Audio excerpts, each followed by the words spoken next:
It was a nice, gorgeous winter wonderland out in the forest. And the young man heard a voice. O come, Emmanuel.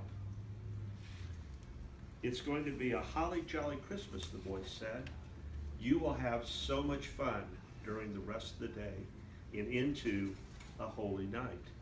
So Emmanuel went tripping through the woods, trying to find the voice and saying to himself, was that my parents calling, or was that somebody from above calling?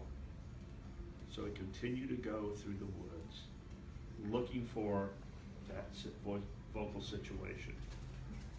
As time progressed, he thought he'd stop and cut some wood. So he started chopping wood because he knew he needed to make a fire because he couldn't make it to Toastmasters here in Las Vegas where he could get a warm candle because he's out in a winter wonderland. So he finds some wooded area and he turns it over to Vicky. When he got to the wooded area, he saw Frosty the Snowman. And he goes, could it be Frosty that was calling my name? And Frosty said, oh, no. I said, hark, the herald angels sing. I wonder who's calling my name. You know, my mother promised me a hippo for Christmas because I told her all I want is a hippo for Christmas. But right now I've just got a snowman in front of me. But you know, in Africa they have Christmas all over the world, so they have to have Christmas in Africa. Maybe the hippo is calling me from Africa because he knows I wanted a hippo for Christmas. But no. Frosty's here, so there's got to be somebody else here that's calling my name. I'll just chop some more wood here. Chop, chop, chop. Hi, Yeah, go for it. we three kings, Manny, Mo, and Jack, Manny announced, that on this day a child is born. Except Mo said, no, a child this day is born. You didn't get it, did you? Anyway, Mo says, let's deck the house with boughs of holly. And we announced that Rudolph's girlfriend was having a baby, so what did happen? Somebody announced, run, Rudolph, run! Oh, jeez. I saw Mama kissing Santa Claus under the tree, and that was really kind of weird to see that.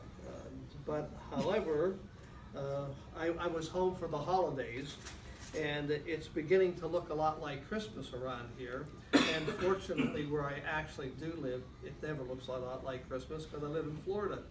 But being out here, it's a little colder. But where some of my children live, one in Oslo, Norway, it always looks like Christmas every day. So I do whatever I can do, and I travel wherever I can because this is a fun group, and that's why I joined Toastmasters some 35 years ago, because look at all the wonderful people you can meet. And especially at this time of the year, it's even better because there's joy and good feeling and lots of food, which I really don't eat because I've been a vegetarian since 1964. Take your cap on when you do these. So it was a white Christmas. We already had Frosty. It was a silent night too. And we had shepherds that were watching very carefully. So, the question is this. Christmas, baby, please come home. That is really important to try and be home for Christmas. That's what I'm doing, going to California to visit my youngest grandchildren. Passing on the torch. Torch accepted. My name is Christmas Carol, and I've been talking to Santa Claus. And all I want for Christmas are my 2 front teeth. Because I have been known as the dribbling elf. Oh, And Santa Claus was very, very nice about it, and he said, look, you could see that I could get 2 front teeth. But he was busy, because he's been watching, Santa Claus is watching you, but by you, I mean, he's watching Grandma, because she got run over by a reindeer. You know, we grandmas don't see as well. But actually, not being able to get out of the way of a running reindeer is not a good thing. Dribbling elf is thankful though for the 2 front teeth and that I don't have to dribble anymore. And Santa Claus told me that this year he wanted us to. And I had words of wisdom too. Well, going back to the woods and the chopping of the woods and being alone in the woods, and I thought I was gonna be all alone on Christmas.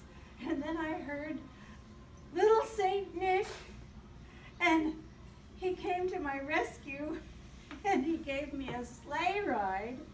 And so now I'll be home for Christmas. Well, I heard that dribbling elf go. There must be a song in the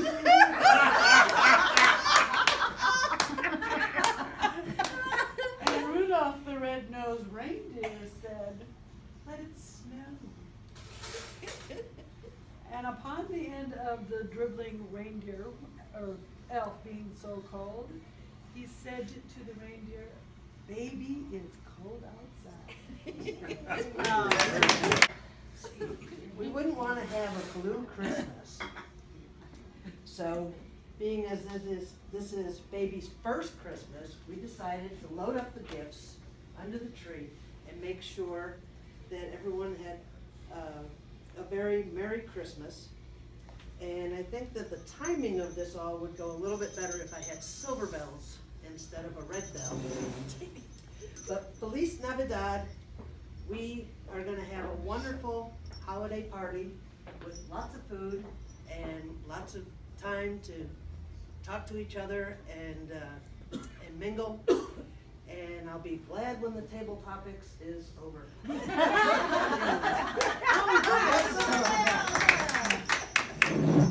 Well, it's almost over, because if it doesn't snow on Christmas, I'm getting nothing for Christmas.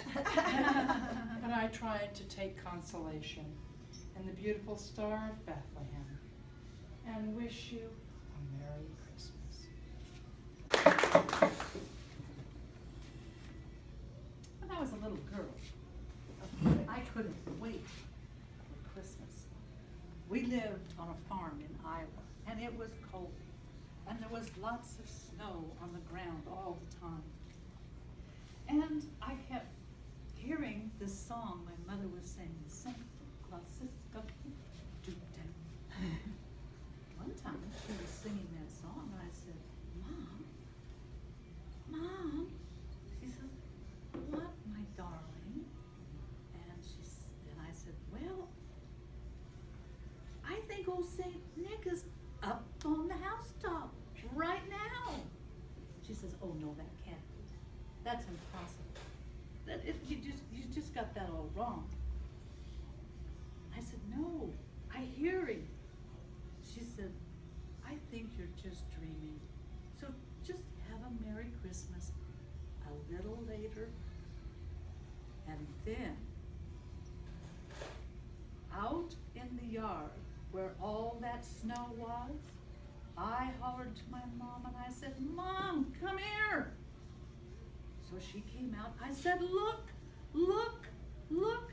There were these big footprints.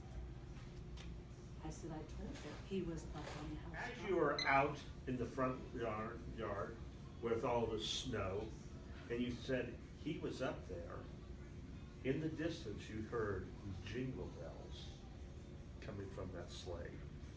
And then your mother, when you went inside, was out there just in the living room rocking around the Christmas tree.